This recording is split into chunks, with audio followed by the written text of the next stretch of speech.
Every human being carries within them a silent, hidden aspect, a realm of impulses, fears, and desires that rarely reach the light of consciousness. This is the shadow, the part of the psyche that the ego refuses to acknowledge because it does not align with the image one wishes to show the world. It is the unseen mirror of our denied humanity, the keeper of our suppressed truths. Most people spend their lives avoiding it, pretending it doesn't exist. Yet, the more one runs from the shadow, the more power it gathers in the dark. The shadow does not disappear through denial. It grows heavier, denser, until it begins to leak through the cracks of personality.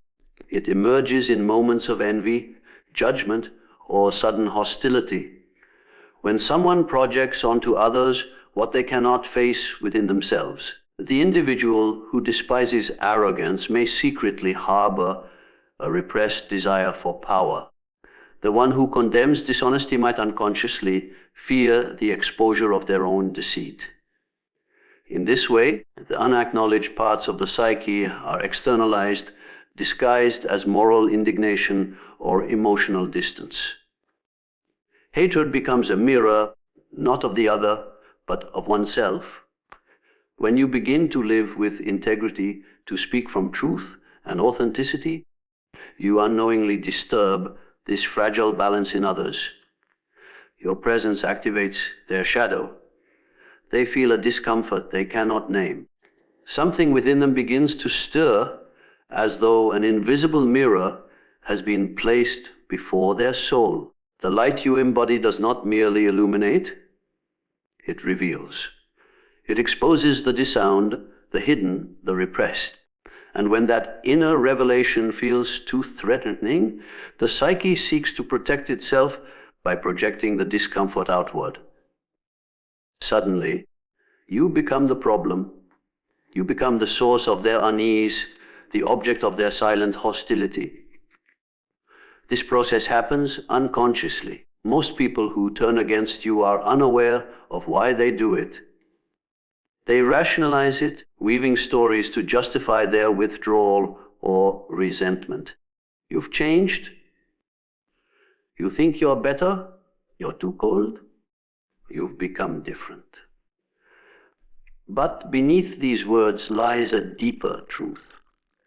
They are not reacting to you, but to the parts of themselves that your presence has awakened. The shadow within them begins to feel cornered, and like a wounded animal, it strikes. Every time you see sudden hatred arise without reason, understand that you are witnessing the shadow in motion. You are observing a defense mechanism, a psychic survival instinct. The unconscious mind cannot bear to face its contradictions, so it seeks to externalize them. You become the screen upon which it projects its inner chaos. This is why people sometimes despise those who mirror their potential, those who live the life they secretly long for but cannot admit. They call it jealousy, but it is deeper than that. It is the shadow's revolt against awakening. When light enters a dark room, the darkness does not vanish. It resists, it twists and shifts, trying to maintain its form. In the same way, when someone encounters a person whose soul carries awareness, it threatens the structure of their denial. The shadow begins to whisper. They think they're better than you. They're judging you. They don't care about you. These whispers are not real thoughts. They are distortions born of inner fear, and so relationships fracture, trust dissolves, and silence replaces connection. It is not that people are inherently malicious. They are simply unaware of their own fragmentation. The human psyche is layered, and most individuals live confined to their surface personality, never daring to descend into their inner underworld. They wear masks, identities crafted to maintain control. But when reality begins to challenge the illusion, the mask begins to slip and the shadow feels exposed. Rather than integrate what is revealed, many choose to attack the messenger. Hatred becomes the easiest escape from self-confrontation. To understand the shadow within others is to recognize that every emotional reaction has a root deeper than the visible. Envy is a cry of unfulfilled potential. Contempt is a disguise for insecurity. Resentment is a mask for unhealed pain. When someone lashes out, they are revealing their inner imprisonment. They are showing you where they are afraid to look. But to the unconscious mind, admitting this is unbearable, so it clings to projection as a shield. When you begin walking a path of awareness, this dynamic becomes inevitable. You will notice that some people distance themselves without explanation. They will avoid your presence, diminish your growth, or subtly turn cold. This is not rejection. It is resistance. Your evolution disrupts their inner equilibrium. The part of them that has long been asleep senses danger in your awakening, for it calls them to awaken too. But awakening is painful. It demands death of illusion. Thus, instead of growing beside you, they turn away, clinging to the comfort of darkness. The shadow within others does not only express through hatred. It can also appear as fascination, idealization, or blind admiration. When someone places you on a pedestal, it is often another form of projection. They see in you what they have not yet claimed within themselves. But both love and hate born from projection are unstable. They are not based on reality, but on the unconscious image one carries. Eventually, when the illusion breaks, admiration can turn to anger.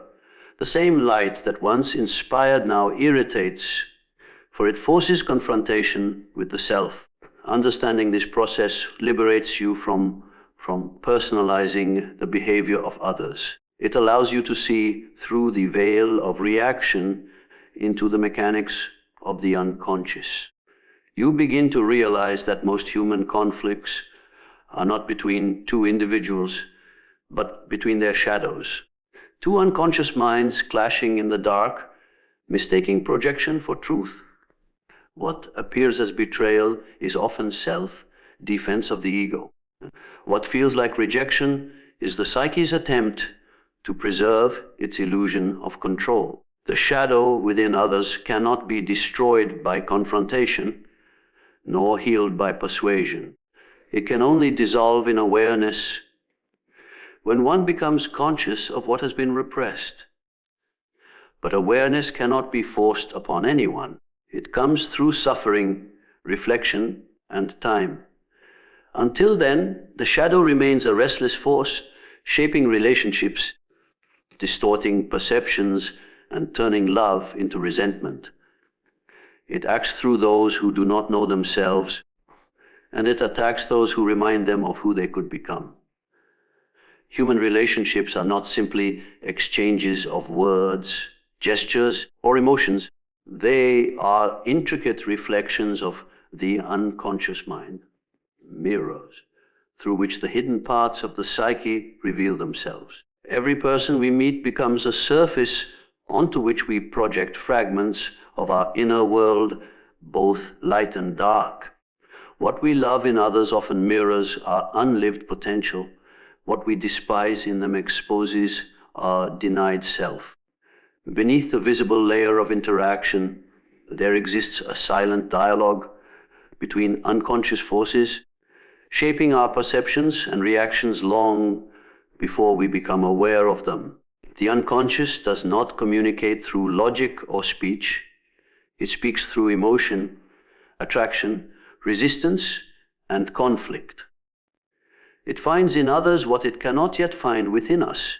When you encounter someone who provokes a strong reaction, whether admiration or irritation, it is not their personality alone that moves you. It is your own inner content responding to its reflection.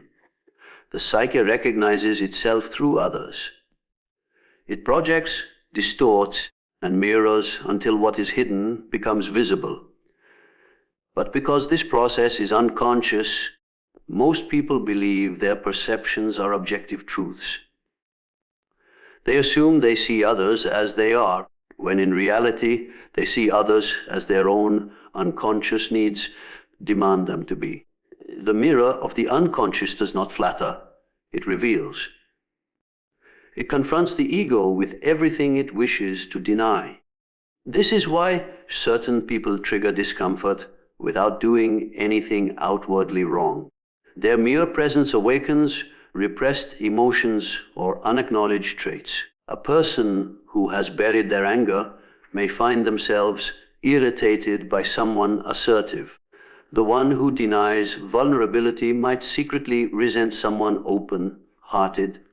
These reactions are not random. They are psychic signals pointing toward what lies unintegrated within.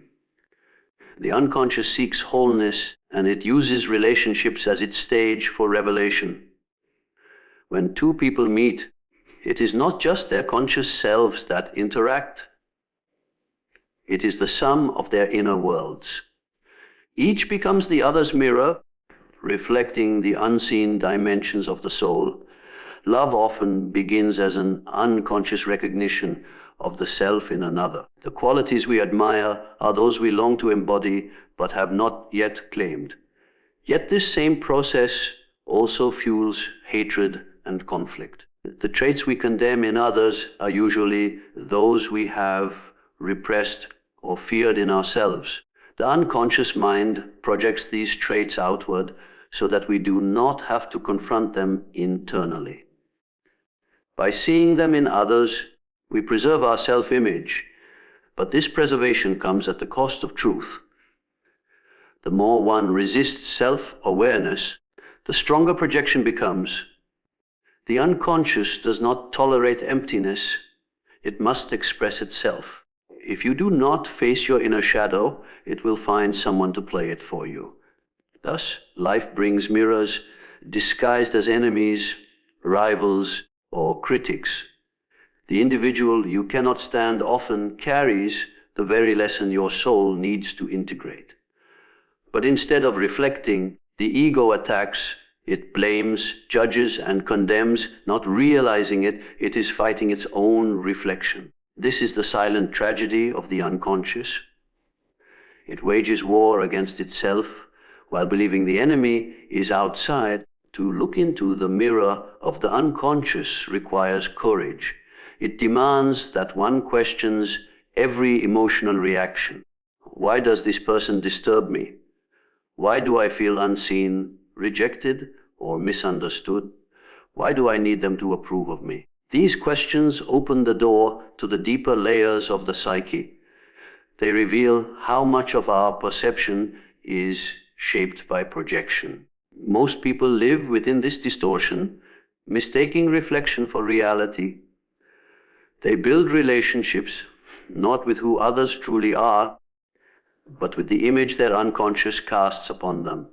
The result is misunderstanding, disillusionment, and emotional turmoil. Every betrayal, every disappointment, every unexpected rejection is an opportunity to confront this mirror.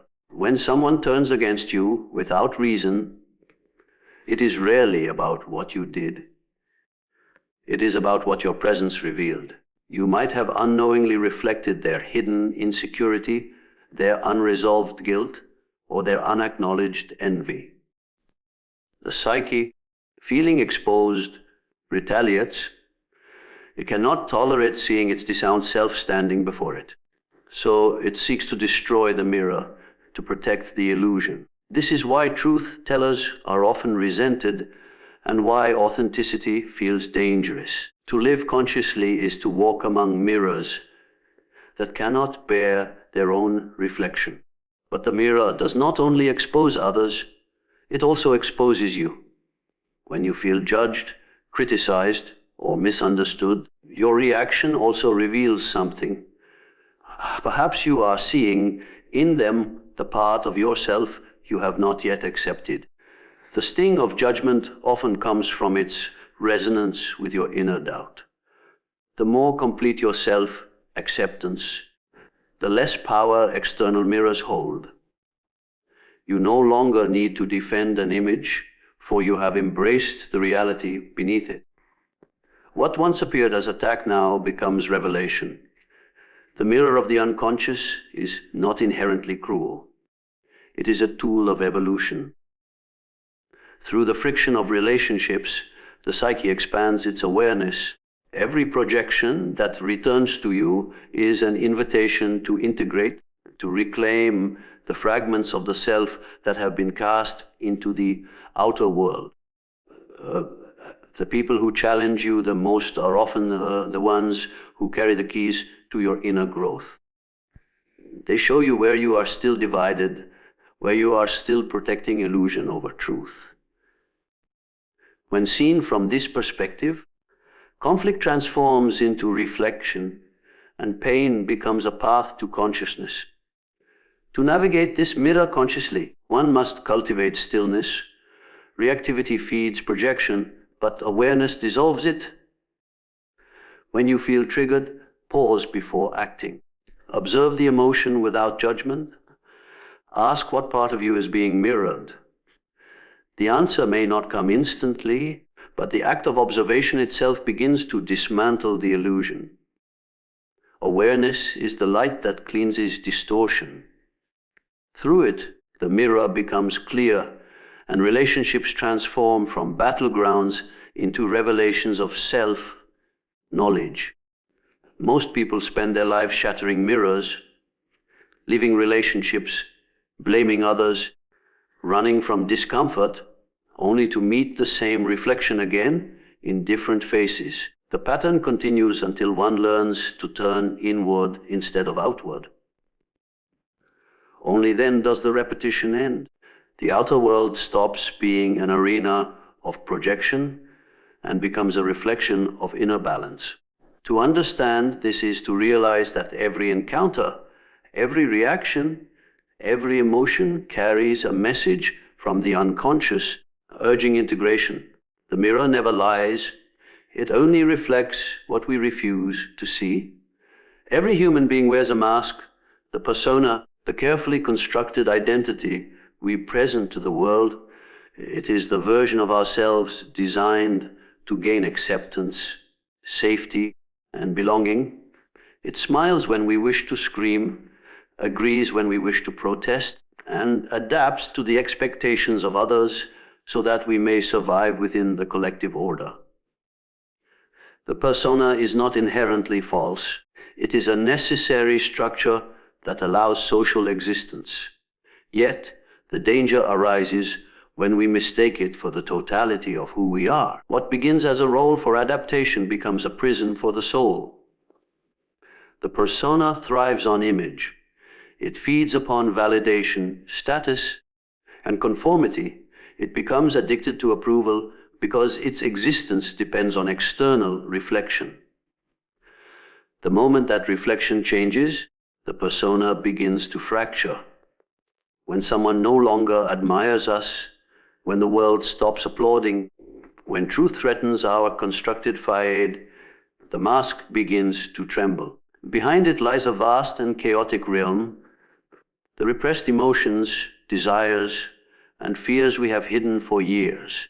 The collapse of persona is the moment the facade can no longer contain the pressure of what it has denied. This collapse often appears as crisis, the sudden hatred of others, the loss of relationships, the breakdown of identity, or the confrontation with our own contradictions. When those around us no longer mirror the image we built, we feel betrayed. Yet what we truly experience is not betrayal from the outside, it is rebellion from within. The unconscious, silenced for too long, begins to demand recognition. It refuses to play the game of appearances. It tears through the mask, sometimes violently, revealing the truth that has been buried beneath social adaptation. The persona is a delicate equilibrium between authenticity and performance. It must balance who we truly are with who we believe we must be. But when one lives entirely through the mask, authenticity becomes a threat. Genuine emotion feels dangerous, vulnerability feels like exposure, and self-expression feels like risk. The more one invests in maintaining the persona, the greater the fear of its collapse. People cling to their roles: teacher, healer, lover, leader, because these identities give them meaning. Yet, when reality contradicts these roles, the ego experiences disintegration. It feels as though the ground has vanished. The self we built no longer holds. When the persona begins to crumble, the psyche enters a stage of inner chaos. The individual may experience deep confusion, shame, or sudden anger toward those who unconsciously threaten their illusion. This is often when people turn against those who mirror their truth. The person who once admired you now despises you because your presence exposes the fragility of their constructed identity. Their mask cannot survive in the presence of authenticity. To preserve the illusion of control, the psyche projects blame outward. Hatred becomes the defense of the false self. The collapse of persona is rarely graceful. It is a psychological death, the death of who we thought we were. It may manifest as burnout, disillusionment, or withdrawal from the social world. The individual feels stripped of purpose, as if everything once meaningful has dissolved. Yet beneath this emptiness lies the possibility of renewal. The collapse is not destruction for its own sake. It is an initiation into truth. The false self must break so that the deeper self may emerge. However, the collective world fears such collapse. Society is built upon personas, on shared illusions of stability and normalcy. When someone's mask falls away, it unsettles others. It reminds them of the instability of their own roles. Thus, instead of empathy, the collapsing individual often faces judgment. People whisper that they have changed, lost their way, become arrogant or cold. What they are truly witnessing is authenticity emerging through the cracks of pretension. But because most people live behind masks, authenticity feels like rebellion. It exposes the lie of social conformity, and the collective responds with rejection. To observe this process consciously is to witness how fragile the human image truly is. The persona can maintain composure only as long as reality complies with its expectations. The moment truth intrudes, the mask falters. For example, a person who builds their identity around being kind may deny anger until it erupts uncontrollably. A leader who prides themselves on strength may secretly despise their vulnerability until it breaks them from within. Every persona carries its opposite hidden beneath it. What is denied in the shadow eventually demands balance, and when it does, the persona begins to split. The collapse can be sudden or gradual. Sometimes it begins subtly through a quiet sense of falseness, a feeling that one's words no longer carry soul, that one's life feels like performance. Other times it arrives like an earthquake, shaking every foundation of identity. This disintegration can feel unbearable because the persona has long served as protection against the unknown. Without it, the individual confronts the raw truth of existence, unfiltered and immense. Yet within that rawness lies freedom, the freedom to exist without pretense, to feel without suppression, to live without role. Those who witness your collapse may not understand. They may perceive it as weakness or failure, unaware that it is a sacred dismantling. Their discomfort comes from the shadow it awakens in them. They sense that if your mask can fall, so can theirs. This is why authenticity provokes hostility. The collective mind depends on everyone maintaining their masks so that no one has to face their own. When one person steps out of the illusion, it destabilizes the entire system of appearances. To collapse is to be reborn into consciousness. The pain of exposure is the price of truth. But most resist this process, fearing the loss of identity more than the loss of self. They reinforce the mask, strengthen their image, and silence the inner voice that calls for authenticity. Yet no mask can endure forever. Life will always arrange circumstances that bring one face to face with their own falseness. A moment of failure, heartbreak, or disillusionment becomes the instrument of awakening. Through suffering, the persona fractures, and what was hidden behind it begins to breathe.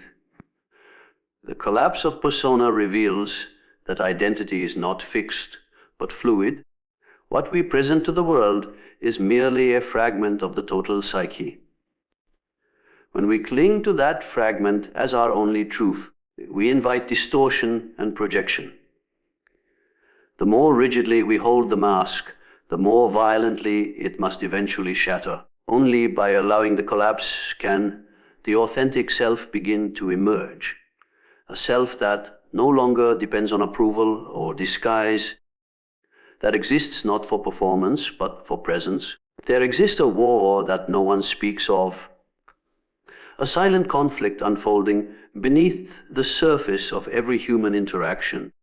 Behind every smile, beneath every word, it is not a war fought with weapons or armies, but with emotions, projections, and unseen energies. It is the war between the conscious and the unconscious, between the self we claim to be and the forces within us that we refuse to acknowledge. This war does not take place in the outer world, yet it shapes everything we perceive as reality.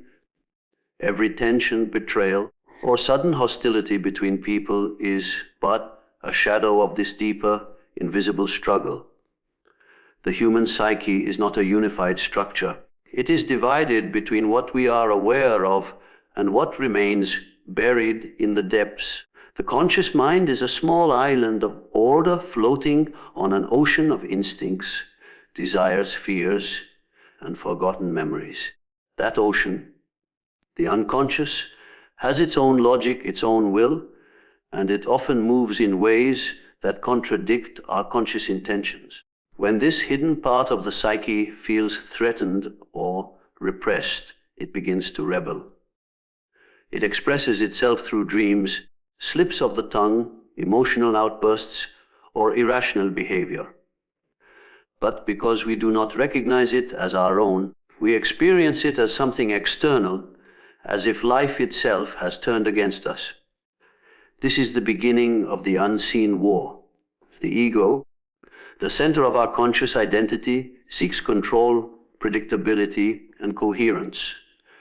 It wants to appear stable and righteous, both to itself and to others. But the unconscious resists domination. It demands acknowledgement. When denied, it turns subversive, communicating through symbols, moods, and projections. The more the conscious self tries to suppress these messages, the stronger the unconscious becomes. It is as if two kingdoms exist within one being, one visible, one invisible, each struggling for sovereignty over the same soul. This inner war inevitably extends into our relationships.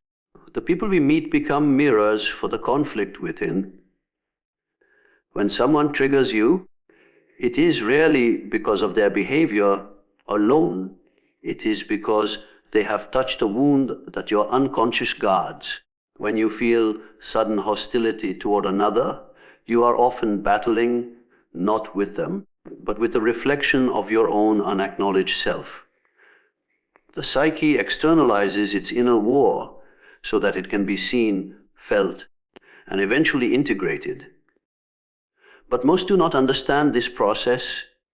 They believe they are at war with others, not realizing they are fighting fragments of themselves projected outward.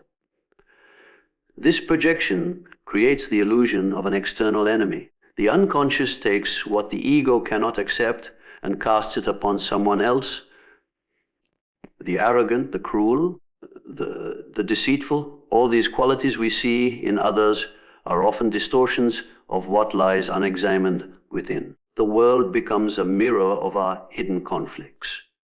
Each person we condemn reflects a part of our psyche that we have rejected. The war we wage against them is the war we refuse to wage within. In this way, the outer world becomes the stage upon which the unconscious enacts its drama. The most devastating battles are not the ones fought in the open. They are the ones that unfold in silence when you feel torn between who you are and who you pretend to be. The smile that hides resentment, the politeness that masks rage, the indifference that conceals longing, all are signs of an inner divide. The conscious mind says one thing, the unconscious feels another. Every contradiction left unresolved adds tension to the psyche until it must release itself, often through conflict, illness, or collapse. The body, the emotions, and the environment become instruments through which the unconscious speaks its truth. In others, this same unseen war manifests as sudden hostility or withdrawal. When someone turns against you without reason, it is often their unconscious reacting to the truth your presence evokes. You have stirred something dormant in them, a repressed memory, a hidden fear, a buried shadow. They experience this as discomfort, and because they cannot recognize its origin, they attribute it to you. Their mind tells them you are the problem, but it is their own unconscious crying for recognition. Thus, what appears as interpersonal conflict is in fact a collision of unseen forces, their denial meeting your authenticity, their fear colliding with your awareness. The war you cannot see is also the war you cannot escape, for it is woven into the fabric of human evolution. To live consciously is to enter the battlefield with awareness, to recognize that every act of rejection, envy, or judgment originates from within before it ever reaches the outer world. When we are unaware, the unconscious governs us like an unseen puppeteer, pulling strings behind our thoughts and emotions. We believe we are free, but our choices are shaped by forgotten wounds and inherited patterns. Awareness does not end the war, but it reveals its nature. And in revelation, the power of the unseen begins to dissolve. This hidden war thrives wherever there is repression. The emotions we silence, the truths we hide, the memories we bury, these are the soldiers of the unconscious. They do not rest. They seek release through our relationships, our choices, our words. When we lie to ourselves, they rise in the form of anxiety. When we betray our integrity, they appear as guilt. When we ignore our intuition, they return as confusion. The unconscious has one goal: integration. It does not seek to destroy the ego, only to reunite what has been divided. But until that integration occurs, the conflict persists, creating chaos in both inner and outer worlds. Every human being participates in this unseen battle, yet few recognize it. Most interpret the symptoms of the war, anger, rejection, resentment, as personal attacks or moral failures. But morality has little to do with it. These are psychic events, movements of energy seeking balance. The unconscious seeks wholeness, and wholeness requires that all parts of the self be acknowledged, even those deemed undesirable. The refusal to do so keeps the war alive. The acceptance of inner contradiction begins to end it. The war you cannot see is not meant to destroy. It exists to awaken. It reveals the hidden architecture of the human soul, the interplay between light and shadow, will and instinct, persona and depth, every conflict, whether internal or external, serves as a signal pointing toward a forgotten truth. The more one becomes aware of this hidden war, the less one becomes its casualty. To see it is to begin to understand that behind every act of hatred, every burst of envy, every sudden withdrawal lies the same struggle between consciousness and the forces that remain unseen. Awareness is not a state of peace. It is a journey through chaos. It begins in the ruins of illusion, in the moment one realizes that most of life has been lived on autopilot, reacting, defending, projecting, and pretending. The path of awareness is not about becoming perfect or enlightened. It is about becoming conscious. It is about seeing the hidden forces that shape your emotions, choices, and relationships, and reclaiming the authority that was unconsciously surrendered to the shadows of your own mind. Awareness is the light that reveals what has always been there, waiting in silence beneath the noise of personality. To walk this path is to enter into dialogue with your own depths. The conscious mind is only a thin layer floating atop an ocean of impulses, fears, and forgotten truths. Beneath every reaction lies a cause unseen. Beneath every opinion, a wound disguised as conviction. Awareness begins when one stops blaming the outer world and starts observing the inner one. It is the moment you realize that others are not the source of your suffering. They are its mirror.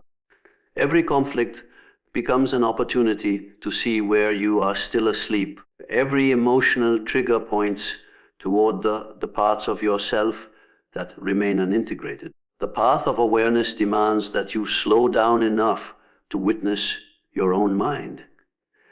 It asks you to pause before reacting, to listen before defending, to question before judging. This slowing down is not weakness, it is mastery. When you are reactive, the unconscious is in control. When you observe the reaction, consciousness begins to emerge. Awareness does not eliminate pain, it illuminates its origin.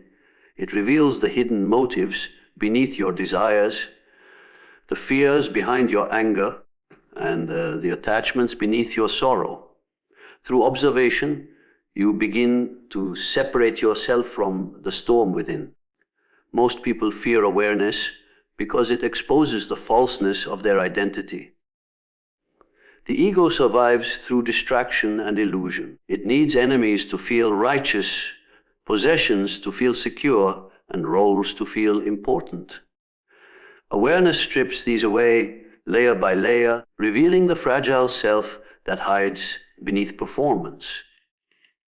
The first stage of awakening is not serenity, it is disorientation. You begin to see how much of your life has been dictated by unconscious conditioning, inherited beliefs, unresolved trauma, collective fear. The realization can feel unbearable, yet it is the beginning of freedom. What is seen can no longer enslave you. Awareness transforms suffering into understanding. When pain arises, the unconscious mind seeks escape. It blames, denies, or numbs itself. But awareness allows you to face pain without becoming it. It turns emotion into insight. You begin to ask, what is this teaching me? What am I being shown about myself? In that question, energy shifts from resistance to revelation. The emotion becomes a message instead of a prison. Awareness gives meaning to what once felt meaningless. It reveals that every struggle is a conversation between the conscious and the unconscious, a call for integration rather than punishment. As awareness deepens, you begin to perceive the subtle movements of the psyche in real time. You notice the moment a thought turns into judgment, the instant a feeling transforms into projection, the precise breath where the ego takes control. This witnessing creates distance between you and your patterns. You are no longer fully identified with them. The anger still arises, but you see it as energy rather than identity. The fear still visits, but it no longer dictates your choices. The pain still speaks, but it does not define who you are. Awareness does not destroy the shadow. It teaches you how to hold it without being consumed. The path of awareness is not linear. It is cyclical, moving through layers of recognition and forgetfulness. One moment you see clearly, the next you are lost again in the maze of your own mind. But even in forgetfulness, awareness grows. Every return to consciousness strengthens your capacity to observe without judgment. Over time, you begin to witness not only your own patterns, but also the collective ones, the ways humanity repeats its unconscious dramas through hatred, division, and fear. You see how the same psychological mechanisms that govern the individual also govern societies. Awareness expands from personal healing to collective understanding. Relationships become the greatest teachers on this path. Each interaction is a mirror reflecting aspects of your psyche that words alone could never reveal. When someone triggers you, awareness asks, "What is this showing me about myself?" The path demands humility, the willingness to see that what you condemn in others often lives within you. This realization dismantles the illusion of moral superiority. Awareness does not make you passive, it makes you responsible. You no longer act from blind reaction, but from insight. You begin to understand that true power lies not in control, but in clarity.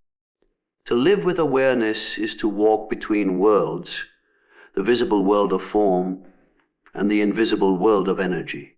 You begin to sense the undercurrents of emotion beneath conversation, the silent motives behind action, the truth behind appearances.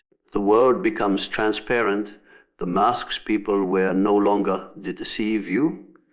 You see the pain behind anger, the fear behind arrogance, the longing behind cruelty.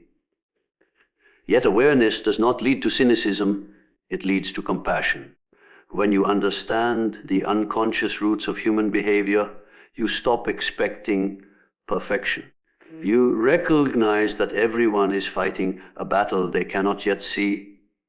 Awareness is not escape from the world, it is a deeper participation in it.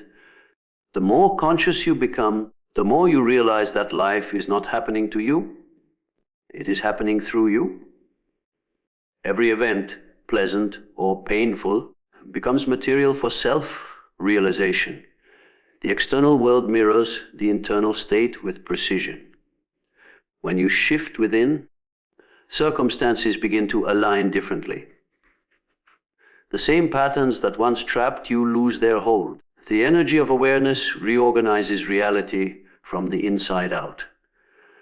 But awareness is not an achievement, it is a continual act of seeing. It cannot be possessed, only practiced. It requires vigilance, honesty, and a willingness to face discomfort without retreat. The path does not promise peace, it promises truth. And truth, once seen, reshapes everything. The journey of awareness is the gradual awakening of the inner witness. The part of you that observes without judgment, that feels without drowning, that sees without distortion. Through this witness, the unconscious begins to reveal its secrets, and life itself becomes the mirror through which consciousness awakens to its own reflection.